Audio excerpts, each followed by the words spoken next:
Peggy 16. Hello everyone, this is Harry Kruger, Game Director of Returnal.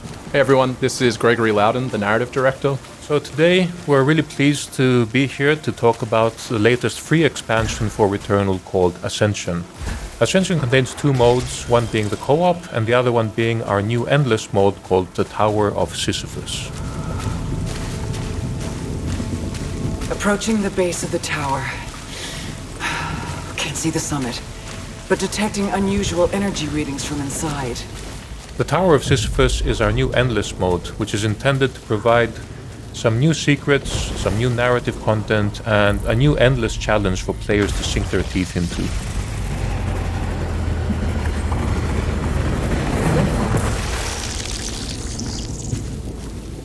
As you can see, the tower has its own look and design as you climb up it, but as you'll see in the video, it changes quite rapidly too.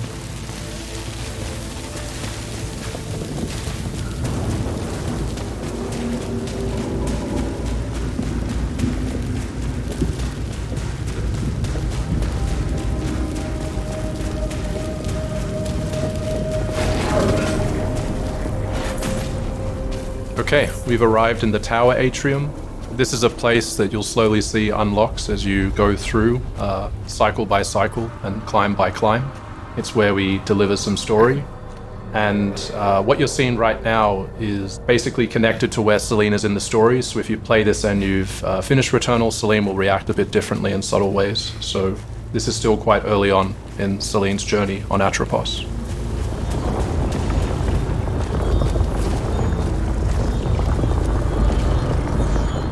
So in the Tower of Sisyphus, we wanted to take the strongest elements of Returnal's combat and distill them into a very focused package full of intense action.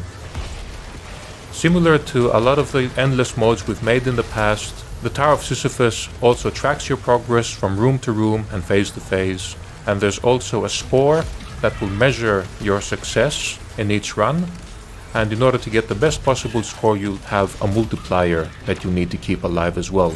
This will be a very familiar element to players who have been accustomed with our previous games, and we felt this is a great way to add some depth and replayability to Returnal through a familiar package but with an entirely new twist. Yeah, when Harry talked to me about this expansion, I thought the idea of creating this infinite, sort of endless place where you could constantly climb was really great, and looking forward to you seeing more and more of it as you go ahead.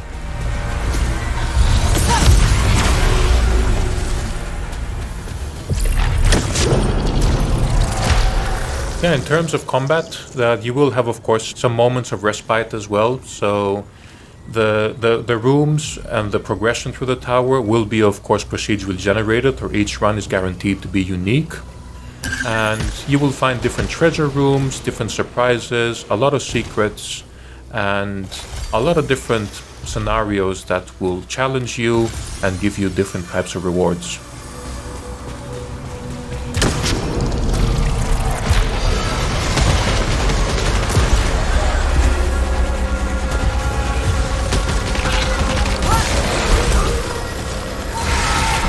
The structure of the tower is fairly straightforward.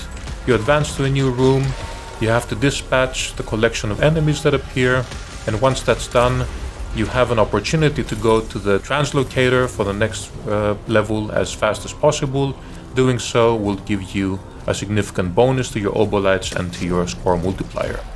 Yeah, as you could see, if you got there in time, whilst the translocator was glowing with obolites, you would have gotten a bonus. Whoa, what happened here? Yeah, so that's an entirely new enemy that we have there as well. So if you do actually manage to chase that guy down and destroy it in time, it will open a portal to these bonus rooms. However, these rooms may have their own surprises. They won't always be favorable for the player, so there's a little bit of this risk and reward element associated with making that decision.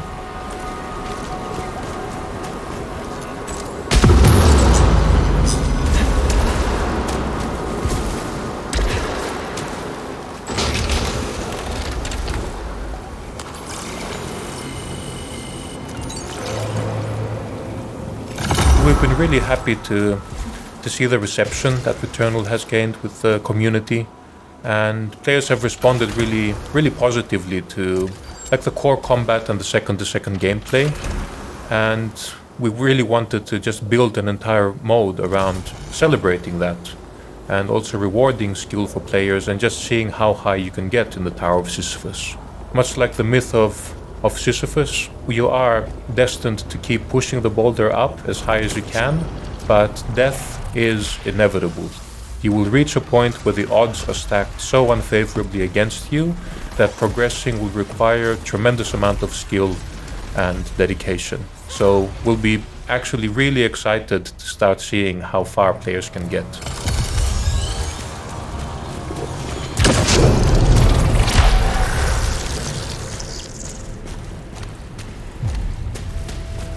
Here we're introducing a new weapon called the Disgorger. This is one of the many super weapons that you will find.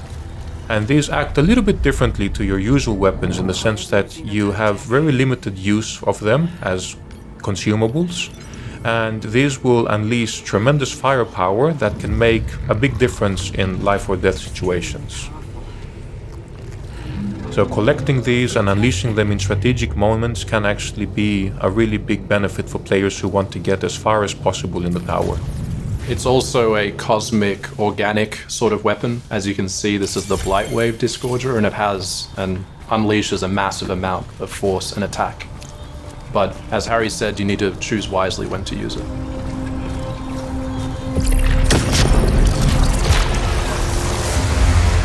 Yeah, and you can keep stacking these as you keep collecting them. And in the beginning, as you get acquainted with the content, you will likely be reaching for these a bit more frequently. Here we go. So here's a quick example of how these super weapons can really decimate your enemies. But you can stack these, and in the beginning you'll probably use them a bit earlier. But as you gain more skill in the mode and you gain access to more advanced phases, you might find yourself stacking them up and saving them for later phases where the odds will be significantly more stacked against you. So this looks quite a bit ominous actually. And there's some rewards stacked up here. So let's see what this all means for the player.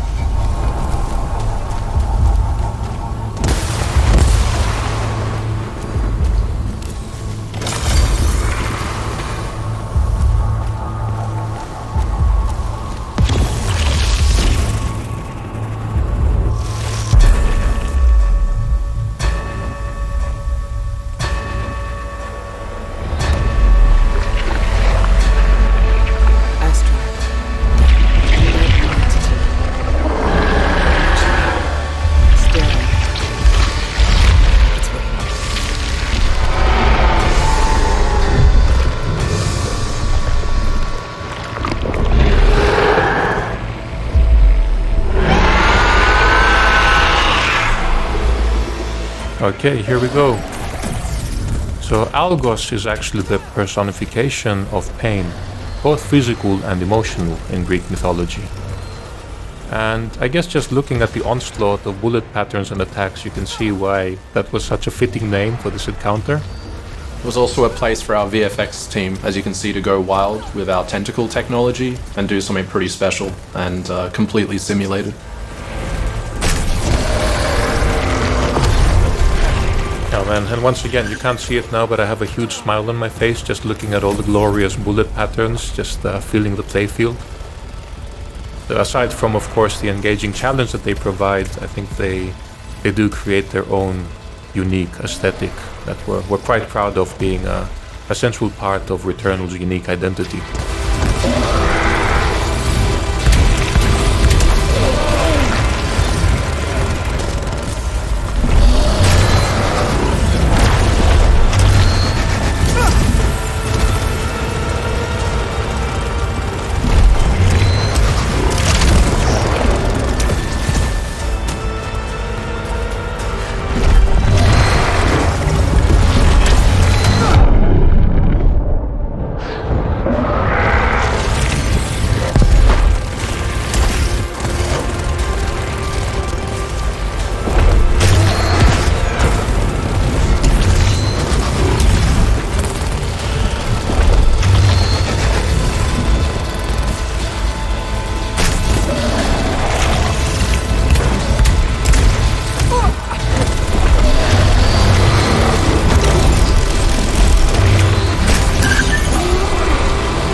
Oh wow, okay, that didn't work out.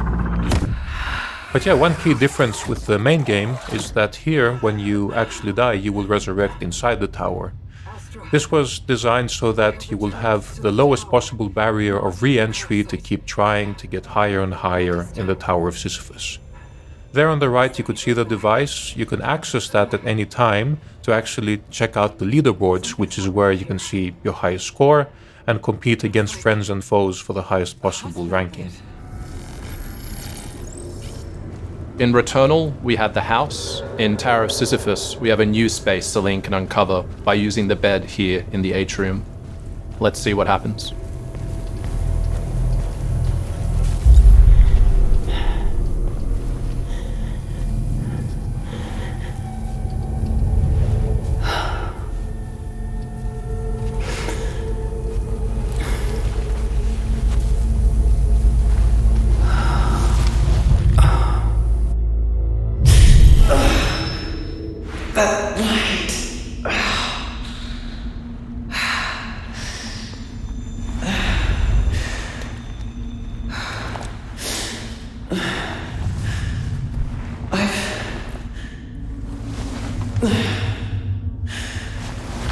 I've been here before.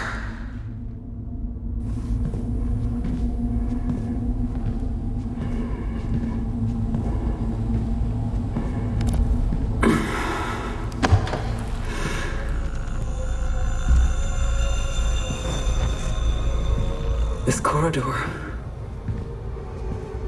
I know this too.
And that's just a taste of what you can experience in the Tower of Sisyphus. As you can see, it's another first-person experience.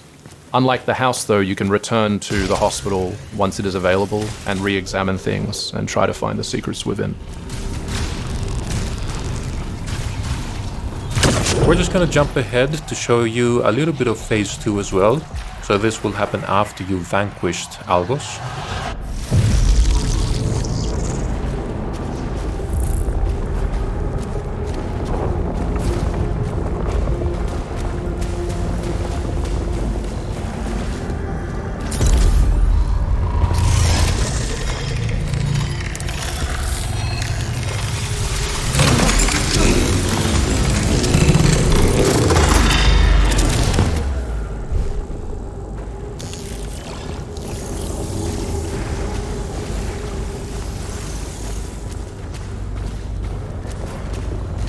At the end of each phase, you'll get an opportunity to visit the Fabricator, where you'll get a chance to use all of the hard-earned obolites that you've accumulated. Here, as you're familiar with, you'll be able to purchase a variety of different items that will help you ascend higher into the tower.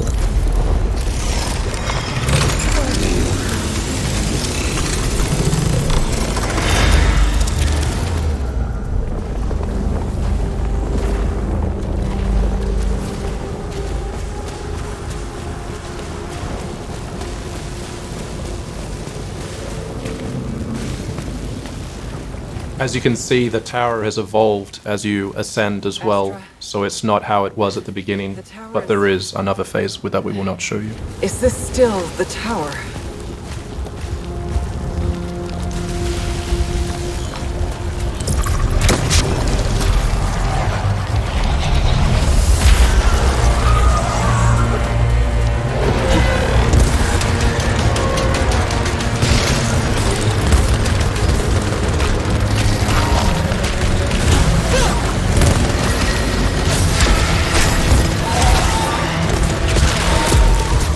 Tower of Sisyphus will also constantly challenge you and challenge you further and further the higher you climb. The higher you climb, obviously the higher the simulation score you can receive, but the risk of going up is prevalent.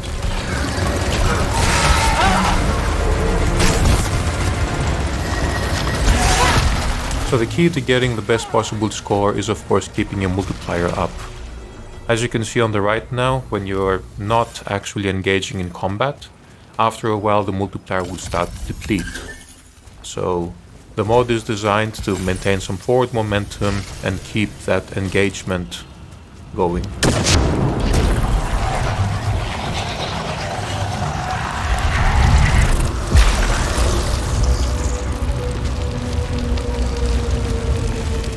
One of the new encounters that you'll have in the Tower of Sisyphus are these rooms where you will have these pre-charged fabricators where you have to choose one out of two options.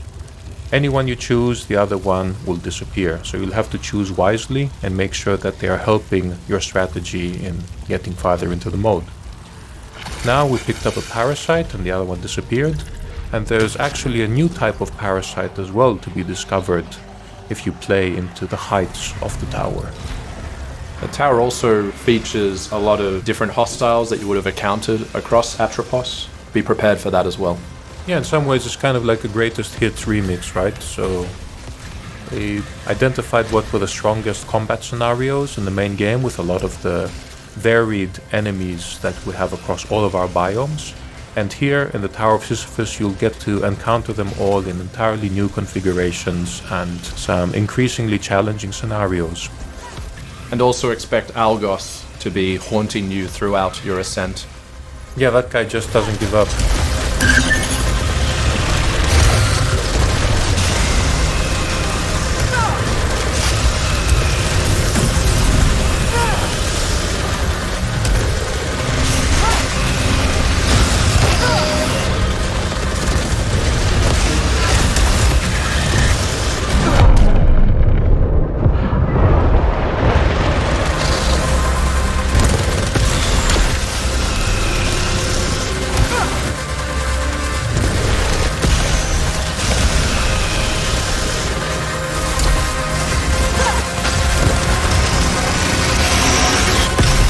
Oh man, that was a close one.